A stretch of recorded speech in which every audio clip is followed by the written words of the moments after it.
Hello there, Eagles fans, and welcome back to Philly Eagles Therapy. I'm Basil. And I'm Baz. And Dad, we have made it. We are here. Football, it's one sleep away for the viewers. It's two sleeps away for us. Yep. I mean, there's going to be a real game this week. We actually are here. For all intents and purposes, the game is tomorrow night. Yeah, basically. Tomorrow night when this comes out. That's right. We're recording Tuesday, September 2nd, 2025 for all you listening on Wednesday, September 3rd, or September 4th before the Eagles take on the Cowboys at home in the NFL kickoff game, the week opener. Dad, it's exciting, man. Well, yeah, it's definitely exciting. It's amazing because, you think, it's so far away, and then before you know it, here we are. It's funny because training, it takes forever for training camp to start.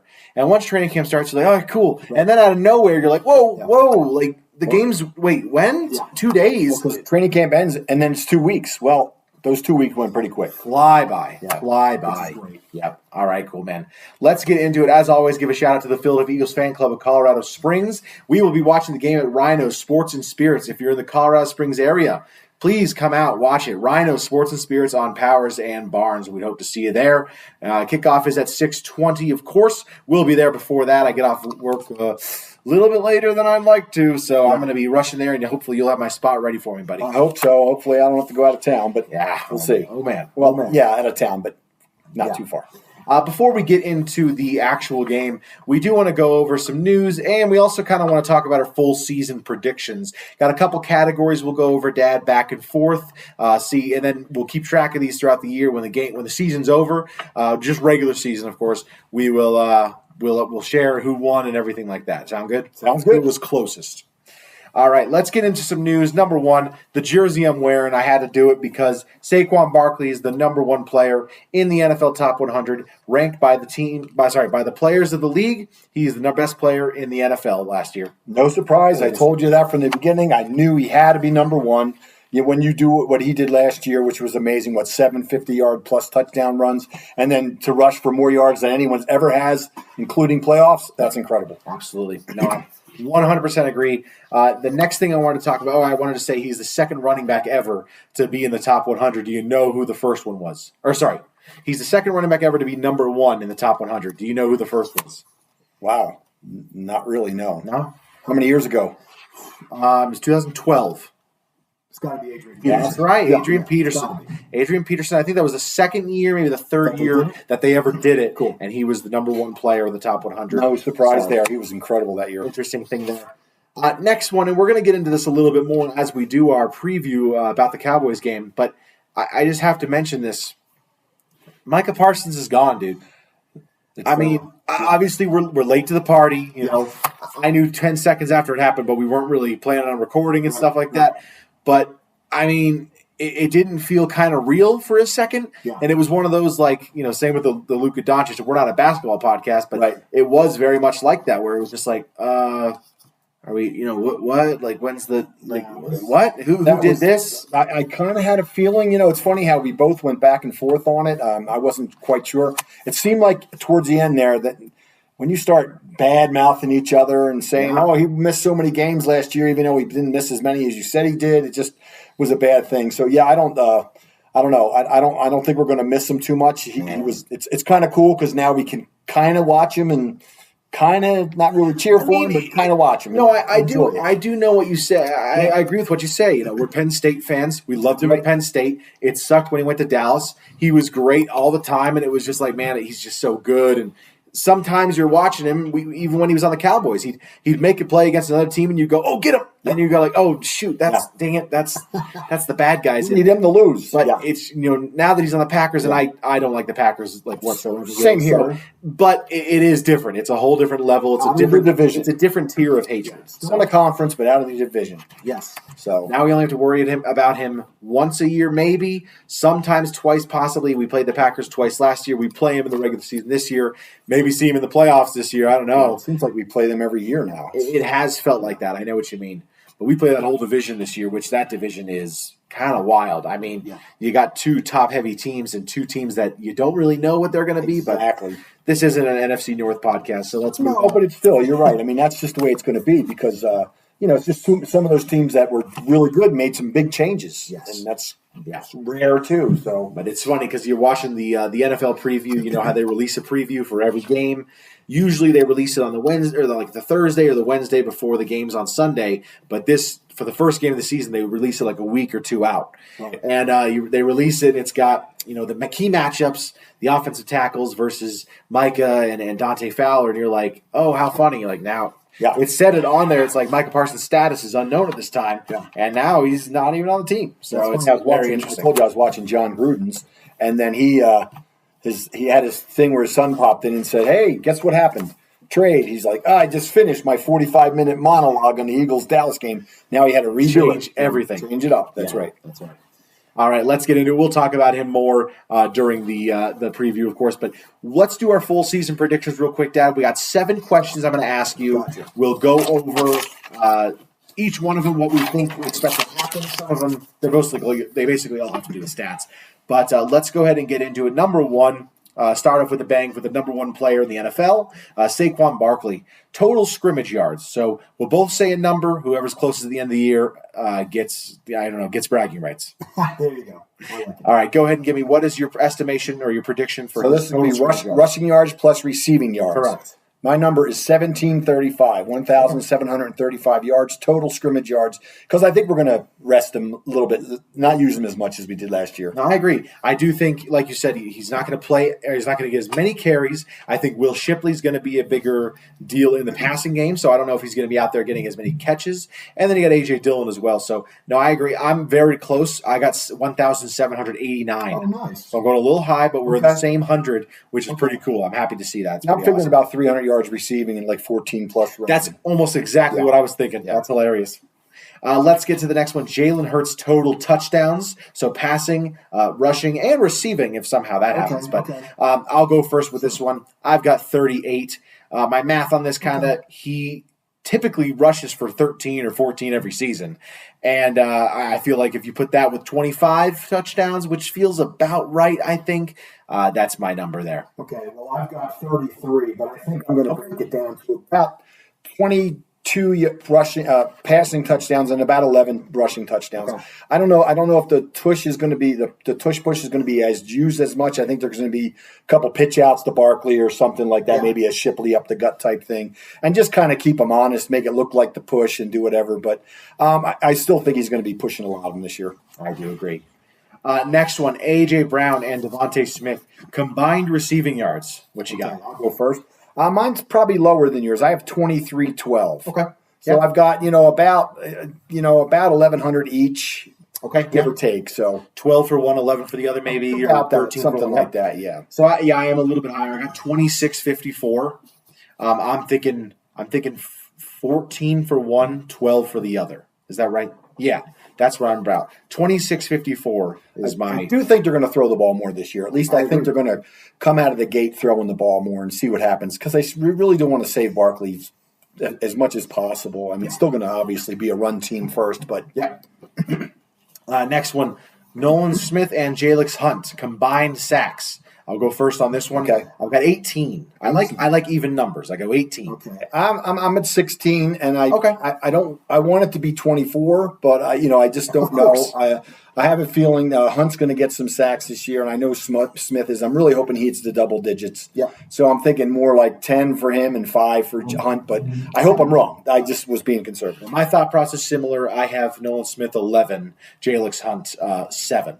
So that's a good number. So, yeah, I think that's probably a little bit of an overestimation. I did explain kind of my thoughts on Jalix Hunt in the preseason. I thought he should have been playing in the preseason. Right, I didn't think he was really ready. But the fact that he's going to be starter, that's going to lead to some sacks there. He quite broke the lineup last year, even though he did really well at the end of the year. He didn't really have many sacks during the season. So. I think he did well enough to where he deserves to be the starter. Yes. But I just didn't think it was that ready. I thought it was just a little more work. Yeah, I don't mean I'm not at practice, so I don't.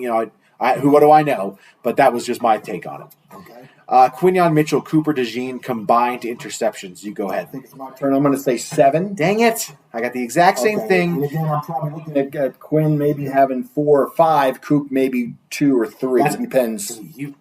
That's exactly what I thought. I thought Quinion 4, Cooper 3. Yeah. We're 5 and 2. Maybe I'll change mine to 8 just so we can be different. But I got 7 as well. I'm hoping Q is one of the leaders in the league, but we'll see what happens. It's really dependent on that first game, second game. I'm really looking to. I think in the first game we're going to be able to. They're going to be throwing the ball a lot, and I think hopefully a couple of those routes he jumped like last year early, but he didn't pick them off. That he takes one to the house. So we'll see. Yes, sir. Yep. Next one, and this one, people might laugh at this once I ask the question, but I do think there is some there. I think there's a good reason behind it of why it's possibly up for question. Who has more sacks, Jalen Carter or Moro Ojomo? Now, again, people are probably thinking, what? What are you even comparing them for? But Milton Williams had more sacks than Jalen Carter last year. Jalen Carter gets more double teams for him. That's what opens up the path for the other guy to get more sacks. So I think it is a reasonable question to ask who gets more, Jalen Carter, who's one of the best players in the league, or the guy next to him who gets to be free because he's next to the best player in the league, one of the best players in the league. He was also Moro Jomo. He was also ranked fairly high as far as pass defense win or whatever they call that. Yes, pass rush win, whatever. So the number I have more sacks than I still have Moro Jomo having more. I'm looking at him maybe about 6. I'm hoping JC gets about 5. That's my hope. Dang. I'm really hoping JC gets about 10 this year. I would love 12, but we'll see what happens. But I just think with the double teams and the way teams kind of stay away from him, it's going to open it up more for Moro Jomo. And with the 2 super quick defensive ends we have who are not really big guys, but just kind of skinny and quick, I think that's the way it's going to work. Jomo's going to get a bunch. Yeah. Jomo, he had 3 hurries in the Super Bowl last year. He's a really good pass rusher. I think the big thing was the worry about his run stopping ability, which, comes and goes with certain players. Right. But, if you're a great pass rusher, then you don't always have to be a great run stopper. He was ranked 5th in the league last year. That's incredible when you think about it. I mean, this is 5th overall. I mean, among defensive tackles, I should say. Yeah, among defensive tackles, he was 5th in pass rush grade. Again, I know he doesn't play as many snaps as other guys, but he was ranked 39th out of 220 in overall defensive tackle, 99th out of 220 in the run defense category. Still in the top 100. Yeah. Well, that's not as good, and hopefully they'll work on that. But that's why we have Jordan Davis. He only played 120 run defense snaps, so that's not much. It's not a really good sample size to kind of decide how someone is. But doesn't have all regular season numbers, so that's still. So you said Ojomo. I'm going Carter. Okay. So it's funny because I wrote Ojomo, but then you talked a little bit, and I think I'm going Carter. Okay. I think Carter is going to – it's funny because once you said, I want Carter to get 10 sacks, I was like, you know what? I think he's going to get 12. Right. Okay. So I'm going to go ahead and say I think Carter is going to have more sacks. I think he's going to take a huge step this year, bigger step than even rookie year to last year. I think he's going to take that step and be the best defensive tackle in the league this year. Okay. That's my claim of the season. You know how I feel about him. Yep. Let's get into record. Number 7, the last one, record on the season. What do you think, Dad? What are the Eagles going to finish? I think you're first. But I wanted you to go first. Okay, I can go first. I got 12-5. Okay. I don't feel we're going to do 15-2 or it's the third hardest schedule. 14-3. I think 12-5 is about right. Depends what kind of how we need to win at the end of the season. That last game might be a rest kind of situation, and we might have already clinched the division, hopefully. But that's what I feel. It's very possible they could go 14-3 again. But that schedule, that early schedule, is kind of scary. I mean, it's not wrong. We're the 4th. It's 4th. I said 3rd. Sorry. Right. It's the 4th hardest schedule in the NFL. Okay. So I mean, in the first few weeks, you're playing. You're playing Dallas, who had a bad season last year. Their quarterback was hurt though, and they did trade away their defensive guys, so you don't expect much from them. But it's a divisional rival. It's opening day. They're going to be pulling out all the stops. Right. And then you got the Super Bowl. 3-time Super Bowl winners. 2 of the last 3 seasons won the Super Bowl. One of them against us. Right. Playing against them in their house. Right. Then you got the Rams, who gave us the toughest game in the postseason last year. And then you got Tampa Bay, who's just got our number. Yeah. And then you got the Denver Broncos. I mean, top defense. But by then, it's funny. By then, it might be the season's over, whatever. You have no idea, but it's just it is true to say in the first 5 weeks, it's pretty tough. It is really tough. And I believe the Tampa Bay game, of course, is on the road again for the 8th year in a row, which I don't understand why we keep going down there. Plus, it's going to be 95 degrees. It's going to be rough. So it is tough. But we'll see what happens. Hopefully, we're in a good shape when we get down there and we can just kind of put a little whoop on them like we did in the Super Bowl. Yeah. So you got 12-5. I got 13-4. 12-5, yes. I'm jumping up a little bit. I got 13-4. Okay. I do think the 14-3 is a little bit too much to ask. Yeah. We went on that incredible run last year, and who knows? I do think the defense might not be as good this year. I still think they're really going to be good, but you did lose some guys. Josh Sweat, Milton Williams, the obvious ones. And then, of course, right now the cornerback spot. Yeah. The second cornerback spot opposite Quinion is major question mark, dude. Right just don't know what's going to happen there. Yeah, and there are some teams out there that we're going to play in the first few weeks who have really good number 2s and number 1s. You got CeeDee and Pickens the first week. Week 3, you got Puka Nacua and Devontae Adams. Yes. I mean, week 4, you got Mike Evans and Micah Parsons and possibly, if he's playing by then, Chris Godwin. Even though Evans didn't know who Q was last year, he kind of found out because he was talking some crap and he only had 1 catch or something. He's an idiot. He's such a catch, one for 13 or something silly. He's an idiot. Yeah.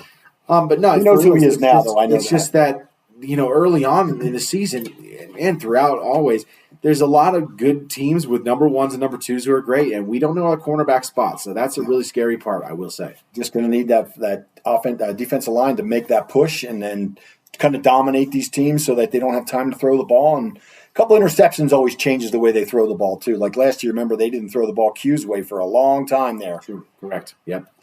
All right, then let's get into the game. Let's get into what everybody here, if anybody watching, this is what they're watching for, to talk about the Eagles-Cowboys game. Start off, let's talk about some injuries. So the full injury report was released today already. Not playing in or out playing. We don't know that yet, unfortunately, because it's a Thursday game, so they take a little bit longer on that. Yes. But let's talk about the 5 reported players that were on our injury report and the 4 from the Cowboys. So up top, Jalen Carter, shoulder injury, full participant Monday and Tuesday, so you expect a full participant on Wednesday. So you think that's pretty good. I don't have any worries. Get some heat on that thing. That's right. Next is going to be Landon Dickerson, starting guard. Obviously, we all know about his injury with his knee from a couple weeks ago. This time he's listed with a back injury. Didn't participate on Monday, but he was a full participant on Tuesday, so expect a full participant tomorrow. That's good. Or Wednesday today if you're watching. Tanner McKee, this is really the most concerning one as far as missing the game. I'm not saying level of player, but I mean, as far as missing the game, his right thumb injury has happened for a couple weeks and didn't participate on Monday, did not participate today. That's a scary one. I mean, if you go into this game, I know Sam Howell has played well in the league at times throughout his career. But, man, if you go into that game without your backup quarterback, who's Tanner McKee, we're going to be worried, man. Yeah, I agree. He did that last year, too, when he filled in, right? Yes, he did. Yeah, he killed him. Yeah, he did. I think Kenny Pickett started the game. Tanner McKee finished it. Yeah. And finished it quick. Yeah, it's kind of a bummer because he got hurt in practice a couple weeks ago, something with the thumb. I don't know if it's broken or what, but, yeah, hopefully that's healing quickly. Yeah. Just in case. Obviously you don't want your backup to even see the sideline, of course, right? But we'll see what happens. And then safety, Drew Makuba, rookie, and then Josh Uche, the linebacker we took from in the free agency this year. Makuba with a hamstring was limited participant and full participant Monday, Tuesday. Yeah, he's full today, right? Yep, that's what I heard. Yeah, that's Uche, good. The same thing with his groin, limited participant on Monday and full today. That's good. Yep. Trending in the right direction. Yes. 4 guys for the Cowboys right now. Perrion Winfrey, defensive tackle, is a depth piece for them, not a starter or anything like that, but injury with his back and didn't participate on Monday or Tuesday. Trayvon Diggs has really been the big one. So he's been rehabbing from his injury for quite some time. He just got back to practice, I think, a week or so ago, and it was with his knee. He practiced full participant Monday and Tuesday, so he's probably trending in the right way too. Right. Tyler Guyton, offensive tackle. Man, you hope this guy plays because, my God, we've destroyed this guy in the past. And I mean, obviously, everyone gets better in their well, not everybody gets better, but people get better in their second year. But, man, you hope. Is he left tackle or right tackle? He was left tackle last year, at least, I will say. Let me double-check it on here. They've got him listed as the left tackle. So he was drafted to be the left tackle. But Full participant Monday, Tuesday. Let's hope he plays. And then a guy I'd never heard of, tight end Brevin Spanford, ankle injury. He's full participant both 2 days, so probably nothing to worry about for that. Right.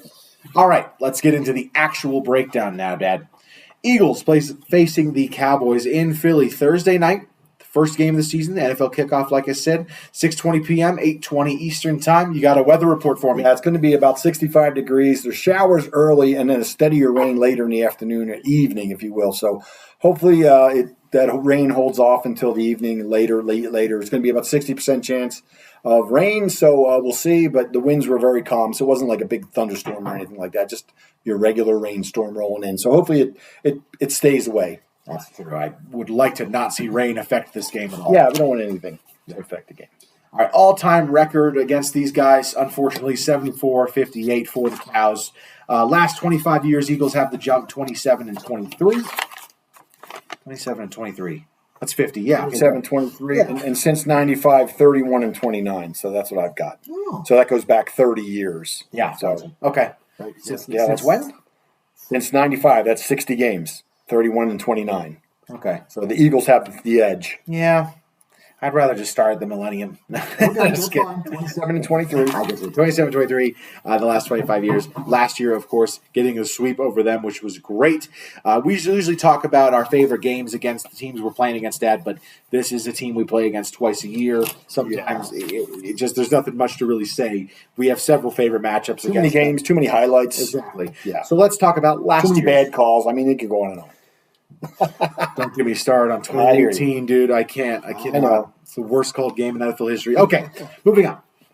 Last year, Eagles swept the Cowboys. I can't remember. I didn't write down the total scores of those two games, but it was pretty brutal.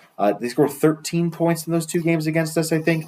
Can't remember it exactly, but we destroyed them. Obviously, quarterback was missing for them. They were without Dak the entire season, but they started 3-5 with him. So, right, how much do you put into that? You know what I mean? Agreed. Okay. I agree. No, Defense hasn't changed much for them from last year to this year. Big difference, of course, being now Micah Parsons is not on that team. They did get Kenny Clark. For some reason, some Cowboys fans think their team got better for that. Second coming. Yeah. It's incredible. I've never seen – the delusion is unbelievable, but that's okay. Well, like I was telling you, watch a little bit of the highlights of the Packers-Eagles wildcard game.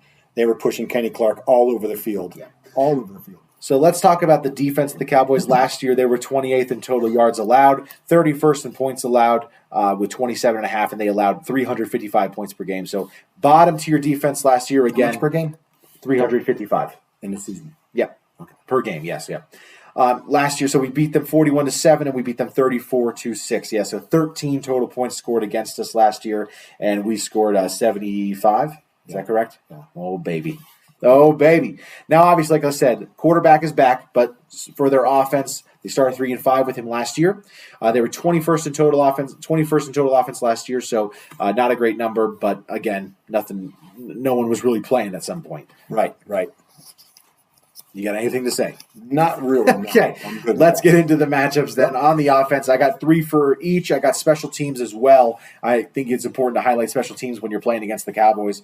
Number 1, though, offense for us, going to be our left tackle and our right tackle against those edge rushers. So, obviously, Micah Parsons is gone. Jordan Mailata spoke about how, it's a sigh of relief that he's no longer there. They prepared for him for the last 4 seasons, four or 5 seasons, how longer? 4 seasons. Game plan every game. Game plan every game. They know where he's at. Exactly. Game record, game changer. He's one of the 7 or 8 guys in the NFL who you think about like that. And now he's gone. Yes. So the big thing to talk about with the Cowboys now is their defensive end rotation. So a couple of names to note right here: Sam Williams, Dante Fowler, Donovan Eziraku, and Marshawn Nealon. So correct, yes. So Sam Williams and Marshawn Nealon, both second-year players. Second year and a third-year player. Sam Williams is in his third year. Marshawn Nealon is second year. Donovan Eziraku a first year. Nealon and Eziraku, of course, no sacks. Sam Williams had 4 sacks in both of his first 2 seasons, 8 sacks in total for his career. Dante Fowler has quite a good amount of sacks in his career, and last year with the Washington Commanders, he had 10.5, including 1 against us. That was a big deal in a game against us at one point that we lost to them, unfortunately. Right. So this is a player who's had our number before. He had a good play against us when he was in Dallas. But tell me what you think about our left tackle and right tackle against that defensive end rotation. The fact that they don't really have many sacks, the one guy's a second-year guy who didn't really do much last year. I think they're going to have a pretty good pass coverage, pretty good pass defense blocking, if you will. Sorry, I think they're going to have some time to throw the ball. I'm really not worried too much about that. Dante Fowler, obviously, you got to keep your eye on him, but yeah. I don't know. I just think we'll see how they come out of the box. I mean, the best thing that can happen for us is go down and score right away because their shoulders are going to slump. They're going to know that they're in for a long series, a long day, a long season without Micah because they just didn't have him the whole time they practiced, and I think they thought he was going to come in and kind of be that guy again, and he's not going to be there. So it's going to be. We'll see how well they. I think it's going to be tough to watch how they bounce back from that. I really do. Yep. Next one, we got A.J. Brown and Devontae Smith, our two guys, versus their two guys, Trayvon Diggs, Deron Bland. Now, obviously, Trayvon Diggs and Deron Bland, kind of household names, I guess you would say, from big seasons in the past. 2021, Diggs had 11 interceptions with 2 pick sixes, and then a couple of years back, Bland had, in 2023, Bland had 9 total interceptions with the NFL record of pick sixes. So both guys with big play potential, not the greatest coverage players, though. And I know Cowboys fans, if they're watching, are going, oh, you don't know what you're talking about. Right. No, these guys are pretty well known for getting beat pretty often. They make those big plays. They jump those routes, and they make, they're really, really good hands on both of them. Both should be playing wide receiver for that team. But as far as coverage, not the greatest stick-em corners in the league. So did they both play last year in the game? Was Bland hurt? Deron Bland? They were both hurt often last year, so I couldn't say for sure. There was one Devontae touchdown he had on, I think it was on Bland. And that was 2 years back. Bland did have, so A.J. Brown, Tanner McKee threw his first touchdown on Bland. As far as Trayvon Diggs, I don't know. Trayvon Diggs tore his ACL, so he was out most of last year. Yeah, I think so. Yeah, you're right. Yeah, he tore his ACL before the season even started. Yeah. Didn't he? Yeah. Yes, that's right. I'm sorry. So, I mean, that's a big question mark, too. Are they going to be able to hang out with the two guys we've got? Plus, Jahan Dotson's going to be around there doing the same thing, and Dallas Goedert. I mean, I don't know. Hopefully, it's overwhelming for them. We'll see how they do. Like I say, Bland is a big name, and Trayvon Diggs is a big name as well. I got this wrong. He tore his ACL in 2023. Okay. I'm sorry. He played 2 games, 23, tore his ACL. Gotcha. And then in 2024, he played 11 games. Two interceptions for him last year. I threw it off. I'm sorry about that. That's a lot of time. No, it definitely is. And Bland, same thing. I think he only played 5 games last year or 6 games with no interceptions. That was a big deal. Right. So he came back from one huge year to a nothing year. So, correct. I think, the fact that they're kind of tend to be injured as well. So hopefully AJ's hamstring's okay and Devontae's running fine, and we'll see what happens. But I think they're going to do well there. I think so too. The next one, which I have is a sneaky, not so fun matchup, but it's a sneaky one. Going back to the offensive line, new starter, right guard Tyler Steen, going up against newly acquired defensive tackle Kenny Clark, 3-time Pro Bowler, good player, not Micah Parsons level like the Cowboys fans claim, but no, really good player, really good run stopper, and Tyler Steen, he's gonna, it's gonna be a big game for him against a 3-time Pro Bowler on the defensive line. Let's say if he has a big game, we're in a good position. We're really good because the rest of the line is obviously, So if Steen has a great game, and shut down Clark and we can run over him, run on that side of the ball, we should be in good shape. Because that's been the question mark the whole off season. We didn't really get that battle between the right guards that we wanted to fill in for Becton. Now that he left, Steen, kind of drafted a couple of years ago, was kind of given the job last year but lost it because of injury. Hopefully he's ready to step up and be the man. So that would be but if he can show well, and that's something I'm going to keep my eye on as well. If he can show well, that means we're in good shape. I would agree with you there. Let's go over to the defense. So starting with my guy, well, I guess he's your guy, but I claimed him for the season now, I think. Jalen Carter. Jalen Carter going up against Tyler Booker. So Tyler Booker, the new right guard for the Dallas Cowboys, first round pick, 9th overall, I think. Yeah, the guy dancing at the draft. That's right. Jalen Carter, he almost always lines up on the left side of the defensive line over the right guard. So this would be a big deal. So obviously a rookie guard going against a second-team All-Pro and Pro Bowl defensive tackle who we think the world of. Yes. And he's a guy that played for Alabama, so you think he's pretty much pro-ready. But sometimes there's a rude awakening in the NFL, and that's what we hope to see. Yes. Yeah, it's been practicing against your own guys there for the last 3-4 weeks.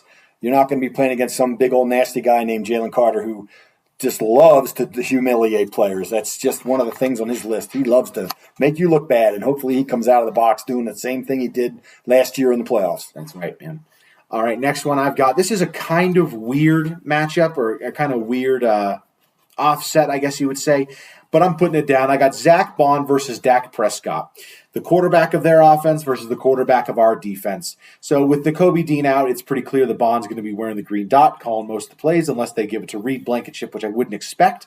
But Dak, unfortunately, plays well against us. It's indisputable. I do think the whole 9-4 thing is kind of stupid because a lot of those have to do with us sitting out guys or us having injured quarterbacks, whatever you want to do. Yeah, there was a couple games, but for the most part, he has kicked our butt in regular season games. It's unfortunate. And it stinks. Yep, it's unfortunate. So I think Zach Bond, this is finally that level of linebacker that we have to be the spy on the quarterback. A quarterback who can't run like he used to, but he still has some agility. He still is a pretty good athlete. Right. But also I think that he's going to have to be in his mind. I really do. Yeah, I agree. Hopefully, like you say, Bond kind of mirrors what he did last year, which was incredible. Came out of kind of nowhere and became the man, first team All-Pro. Hopefully he can do the same thing he did this year. And now that we have Jahad Campbell, who is really the X factor for our linebackers this year, this guy can rush the passer, he can play back, he can cover tight ends. It's going to be real fun to watch that first quarter and a half and see how much they've kind of shut down or not shut down Dak, because he's going to be coming out throwing the ball because they got no running game at all. Nothing at all. I guess why they haven't addressed that. It's crazy. I guess I could have put that in here as well, but I didn't even mention it because it's not even worth mentioning. They re-signed Zeke last year, and he was getting 2.3 yards a carry or 3.1. Really ridiculous numbers. And it's just the fact that they just didn't really address it. They did get a draft pick, right? Jaden Blue from the fifth round. Yeah, he's a late pick. They picked up Javonte Williams from Denver, who was a player I liked early on in his career, but he had some knee injuries and wasn't really the same. And then they got our buddy Miles Sanders over there. Right, that's true. And now the running back they had, Vaughn. Was it Vaughn? No, Deuce Vaughn was the young guy. I thought he was going to be good. I was glad he didn't. But for some reason, I think maybe that last year's preseason I watched him, I said, this guy's good, and he just did not show up last year. I'm surprised they didn't try to keep Rico Dowdle. He was good, too. He got 1,000 yards for him last season, and there was times where I'm watching, I'm going, crap, man, this guy's actually good. Yeah. They let him walk, and I'm like, oh, great. Yeah. So, okay. Next one, I think I consider this to be the biggest matchup of the game, really the key to the game. Our cornerbacks, I'm going to go Quinyon and Cooper just because I think Quinyon's going to be traveling with him, and Cooper, of course, when he lines up in the slot, is going to be covering him. The cornerbacks versus CeeDee Lamb. Okay. That's going to be a big one. Yeah. I mean, with Micah Parsons gone, CeeDee Lamb is obviously the clear-cut best player on their team, and eliminating him is the way to eliminate the Cowboys. You cover him tight. Cover him quick off the line. I mean, that's something we talked about last year 100 times, the fact that we were always playing back deep. And I think once Cooper came in and Quinyon moved up and started that pinching the thing, it just changed the entire defense. Changed everything. And they couldn't throw that quick slant, that quick pass, the quick out. And, I mean, I think if Q can do that and we'll just worry about the other side, we'll worry about Pickens if we have to. It is Pickens, right? Yeah, I didn't put him in here. I guess that's kind of disrespectful, but I think he's really good, but CD is different. He's good, but, what we'd really like to do is get him for about 2 drop passes, maybe 3 or 4 no catches, and then he starts trouble on the sideline because that's what this guy's going to do. I don't care if it's week 1 or week 5 or week 10. He is going to be a problem because that's what he is. That's just how it works. Yeah, the biggest thing to worry about him is him punching Cooper or Quinyon because he can't get open. That's the biggest worry.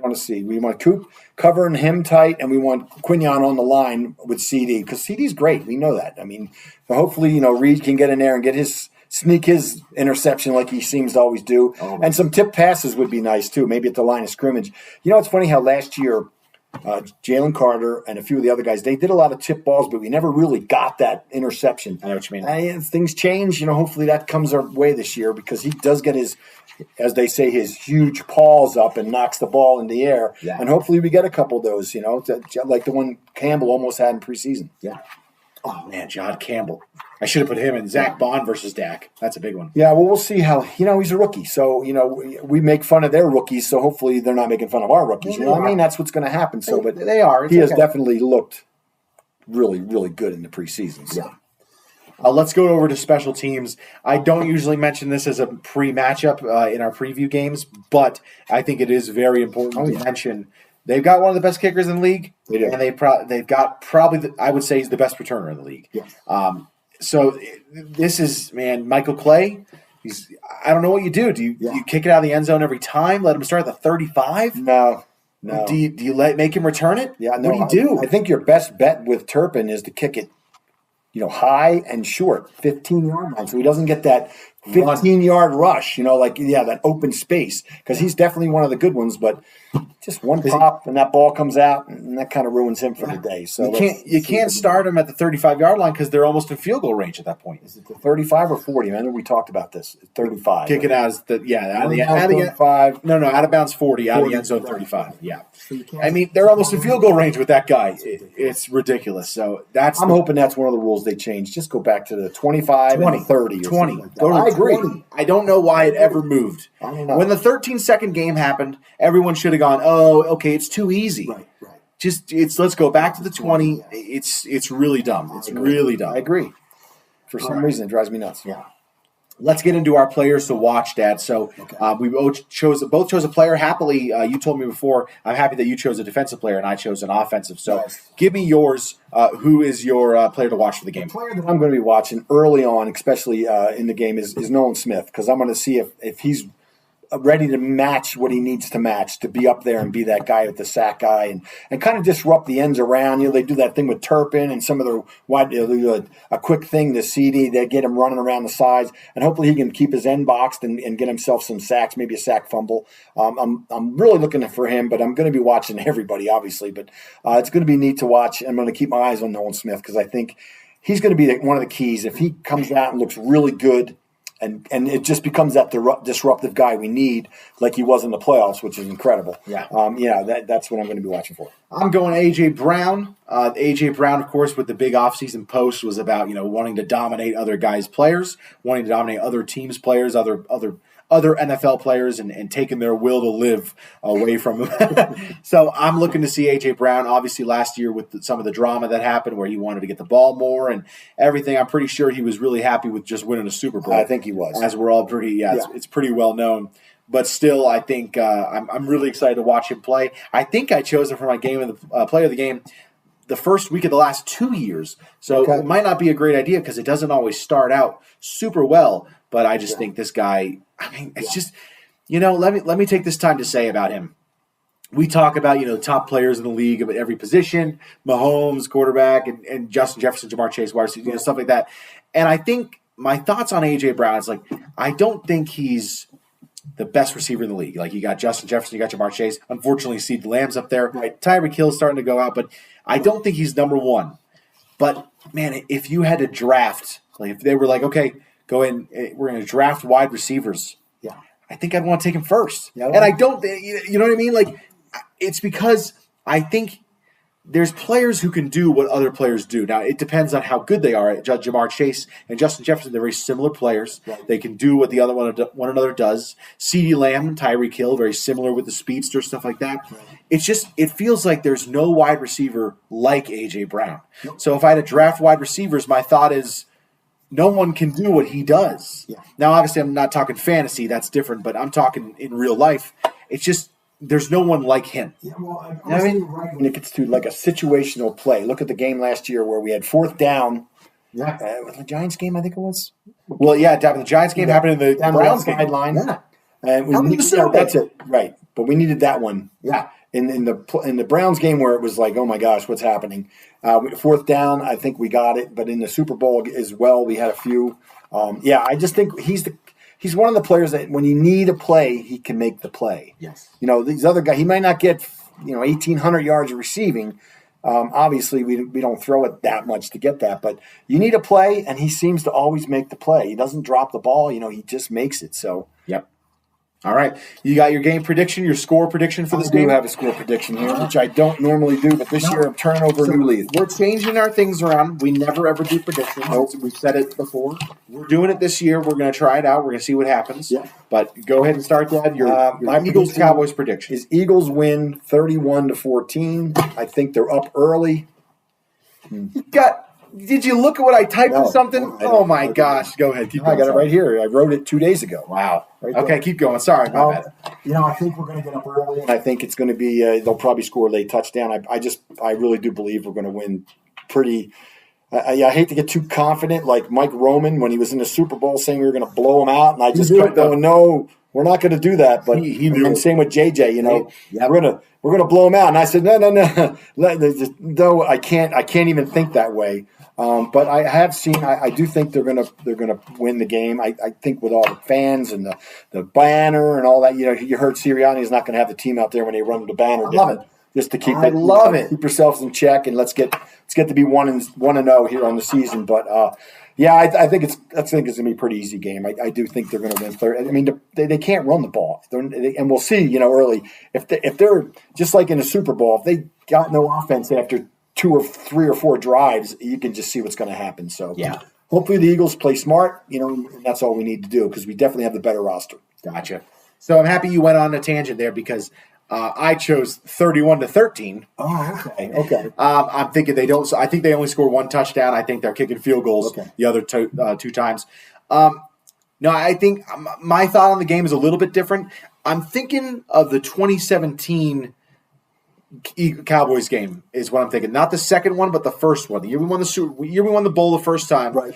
We played against them. They took a kind of not early lead, but it was like. It was 9-7 at halftime or something like that.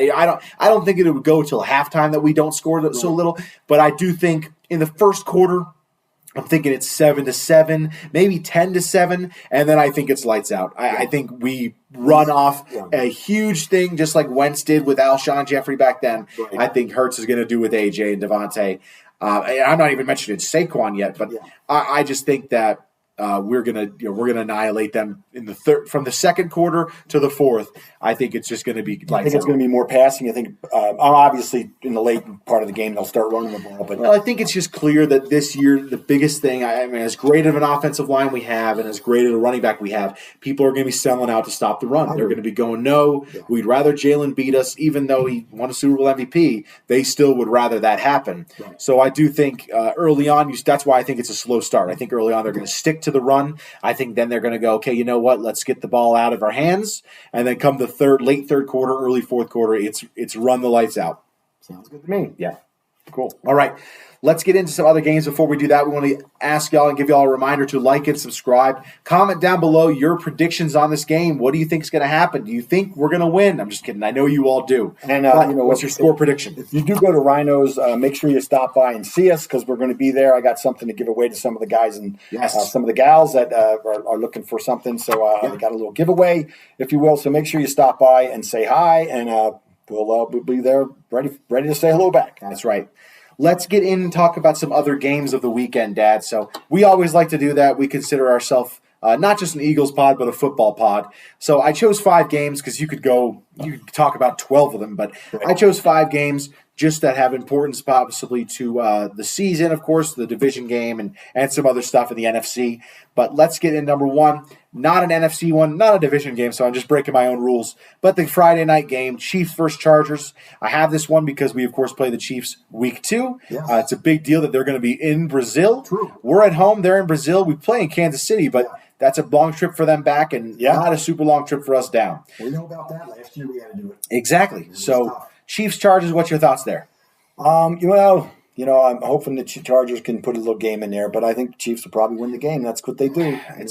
We'll see, though. This is going to be interesting to watch that first couple games to them because last year their offense was not that explosive. We'll see. They're going to be missing Rashee Rice for the first 6 games. Yes, correct. Should have been 10 or 12 in my opinion. Yeah. I wrote that all over Facebook on the YouTube where I saw a bunch of these guys talking about it. It should have definitely been more for what he did, but that's just me. Yeah. I just thought that was an egregious thing that he did, and then just to walk away so cocky. It should have been more, but. Yeah. Anyway, I think they're going to be having trouble with that. I don't know how much their running game is going to be, but, they're getting a little bit older. Like to say, they've played a lot of games. It's going to be tough. We'll see how Kelsey looks coming out. He looked a little slower last year, so we'll see. Yep. Next one for you. I got the Giants and the Commanders, obviously the division game. I don't think this is going to be a contest, but I think it'll be important to see how well the Commanders play. I do think they're going to win easily, but if they don't win easily, maybe the Commanders are a little bit overhyped. They're the oldest team in the league. They have a young quarterback, but they're definitely old. We'll see if the Giants have anything different with their quarterback and some of the changes they've made. They've definitely improved more than they were last year, so we'll see. Yeah. See what Deebo Samuel looks like in a Commander's uniform. Yeah. Next one, not division or conference, but I wanted to jump into it just because it's kind of fun for us. Steelers-Jets. So obviously Steelers now got Aaron Rodgers. Mima's rolling over in her urn. Yeah. Steelers playing against the Jets, so it's the Rodgers return to New York. Yeah. I mean, what's your thoughts there? Do they boo him? Right? They gotta. You have to. You have to. Now, it'd be one thing if he only played 1 year there and it was the injury year, and then he didn't play again. It'd be one thing, but dude, last year was so bad, and the hype, they were just so overhyped. All the offseason stuff he pulled, everything that he's been pulling for years. Barkley got booed when he went back to New York, and it had nothing to do with him. He had no business with that. They got rid of him. They told him to go test the market. Rodgers is just playing games as he is all the time. So we'll see. But yeah, I don't know that it's hard to pull for the Jets because man, they're just so bad. They're just so bad always. It's just terrible. Staying out of the new coach, but still. Yeah. Staying out of the division, but going back to the conference, got the 49ers and the Seahawks. Obviously the 49ers have been a thorn the past 2 years. I don't want to say a thorn. We killed them in the NFC Championship game. They beat us pretty bad the next year. Yeah. But the Seahawks are also a team that you expect maybe a little better, especially if Sam Darnold can repeat what he did last year with the Vikings. Yeah. They got some good receivers down there, a good running game, a pretty okay defense. So you have some somewhat high to middle expectations for them. But this will be a big game for us to see. I agree. Niners Seahawks, who's a big threat for that conference. We're going to see how the Niners defense is because they lost a lot of guys, and their offense is not the same. And is CMC going to even play well this year? I mean, obviously he's still young and still can play, but he just misses so much time. And last year they needed him so bad, and without a good system, because they all say Purdy's a system quarterback. I've seen him make some great throws. We'll see how he plays too, because it's going to be a big thing. He got the money, so. We'll see how it goes. Brock Purdy's brother definitely struggled the other day against the Penn State defense there. Yes, he did. Chubba Purdy playing over at what was it? Nevada against Penn State. Yeah, that wasn't fair. That's tough. And the last one of note, I had to throw this one in here, man. Lions Packers. So Monday night. Yes, that's no. That's the it's the game. It's Sunday afternoon. That's right. It's 2:25. It's probably the game of. I wish it was Monday night. I mean, it's probably the game of the day, right? It's got to be Fox game. It is. It's the 2:30 game. But why isn't that the Monday night game? That should be Monday night. Yeah, that is kind of strange. It's on Monday night. Vikings Bears, the other side of the conference. That's good. I mean, the Bears maybe improved, right? I don't know. We'll see. But Lions Packers, of course. So the Packers are just such an interesting one. The Packers, you expect a lot from them, and last year there was a lot with. Just the hype of everything with Love, but he kind of struggled and didn't play too well. But obviously, the big thing now, they've got Micah Parsons. Yeah. And, a lot of people, that made them from making them a playoff wildcard team to number one seed. Yeah. And I'm, again, you never know what can happen, but I was telling you the day that Micah got traded there, I was like, man, the Packers, it's funny, they're one of those teams that if you told me they missed the playoffs next year, I'd be like, oh, okay, it makes sense. Right. And if you told me they were in the NFC Championship game, I'd go, oh, okay, well, yeah, that makes sense. Like, it is there's a high ceiling, not a super low floor, right. But it's a high ceiling, high floor, and it's just, you don't really know where to put them. I made some predictions a couple months ago with my coworker. We're going to be doing some more tomorrow. Nice. And, man, we both had the Packers, I think, second or third in the division. Yeah. And now I'm kind of like, I only had them winning one less game than the Lions. Is this enough to give them one more than the Lions? Yeah. So tell me about that game and tell me about the Lions-Packers. Well, the Packers still have trouble in the DBs. Their back end is not that great. Yeah. Obviously, their defensive line is going to be struggling now because they don't have Clenny Clark. No, they got Micah Parsons. They have Micah Parsons now, which is going to change the way you play. And I believe they have a pretty good linebacker rate.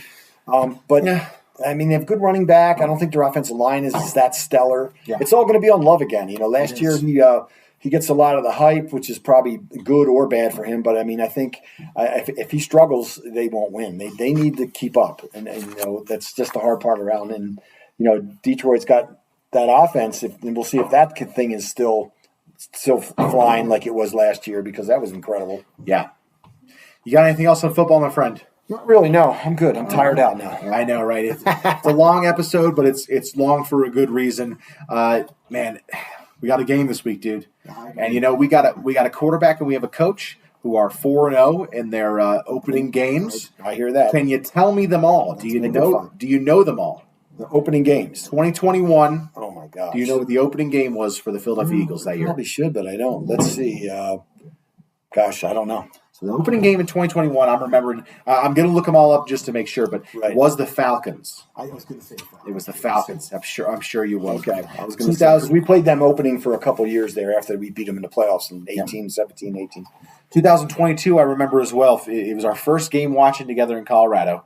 Detroit. Detroit. And that was a game we were up big, but then they kind of came back. Yes. Good stuff. 2023. This is a weird one. The other ones are all division or conference. Or they're all conference, but this is a weird one. I don't know if you'll get this one. 2023. Let's go with Denver. I'll give you a hint. Their old coach coached last night. Oh, the Patriots. It was the Patriots in 23. Interesting. Super weird. That is Super weird one. I know. And we beat them. Good. We did. No, he unfortunately didn't beat them too well. And that was an early sign of 2023 where it was like, man, that was a close game for no reason whatsoever. Right. Why are we playing so close to these guys? There was a lot in 23 that. Yes. And then last year.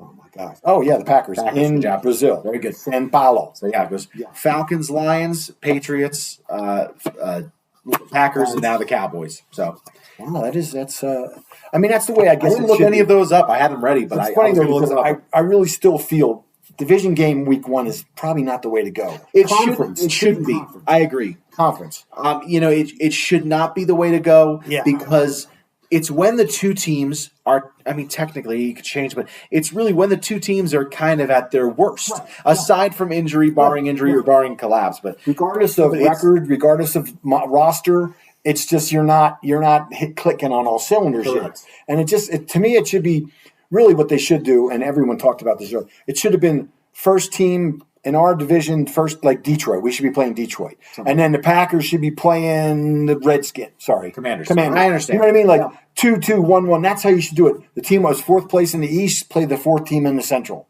Something like that. Just what you mean? Because I think that's you'd be able to go, well, last year they were 8-9 and we were 8-9 and we beat them, and we were 12-5 and now we won and they were 13-4. Like I don't know. To me, I agree. And you're not, I hate the fact. Sorry, no, I hate the fact that they do that.